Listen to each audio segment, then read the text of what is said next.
Praise the lord. హల్లెలూయా. నీ శరీరానికి వస్త్రములు ఎంత అవసరమో అదే నీ ఆధ్యాత్మిక జీవితానికి కూడా ప్రార్థనతో పాటు పరిశుద్ధాత్మ అనే వస్త్రం కూడా అంతే అవసరం.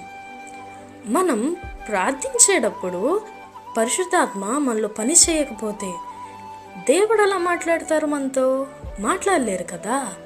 అయితే ఈరోజే యేసయ్యతో మరింత సహవాసం కలిగి ఆయనను వేడుకుందాం. తప్పకుండా మన అందరినీ దీవించి ఆశీర్వదిస్తాడు. ఈ లోకంలో ఉండేది ఎప్పుడు శారీరక సంతోషాలే, కానీ ఎప్పుడైతే పరిశుద్ధాత్మ అనే ఆనందం ఎప్పుడు అనుభవిస్తామో అప్పుడు తప్పకుండా దేవుడు మనల్ని ఉన్నతమైన స్థానంలో నిలబెడతాడు. అలాగే సియోను అనే యెరూషలేములో నివాసయోగ్యులుగా చేస్తాడు.